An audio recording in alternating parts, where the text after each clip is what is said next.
Kapato, abangan yung aking liempo recipe. Yan mga kapato, laga muna natin, nilagyan ko na yung patis, asin, saka paminta, saka daon laurel mga kapato. So mga kapato, ayan ang ingredients natin sa liempo.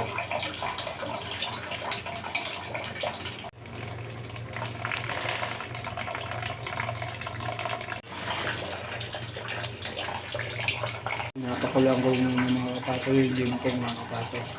So mga kapato, kamatis, luya, sili green, sili labuyo, sibuyas puti, kalamansi, pipino, sibuyas pula. Mga kapato, prituhin na natin. Dapat yung sarili niyang mantika mga kapato.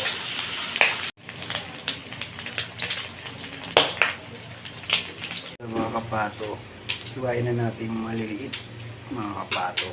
So yun na mga kapato. Lalagyan natin yan ng paminta at biyulis. Timpla natin ang kunti. Imitos-bikos natin. Solve na yan pangulam mga kapato. Mga kapato. Imitos-bikos natin no. Mga kapato. Imitos-bikos na natin ha. Sinasabi ko sa inyo mga kapato. So kapato, okay na ang ating recipe sa liempo. Pwede mo na ito, sabi niya, bili mo na ito. Pwede ba? Wala na, okay na yan. Sabi, bibili ka pa, hindi? Tayo mga kapato, okay na po. Kain na tayo. Siyempre, di maalis ang banana.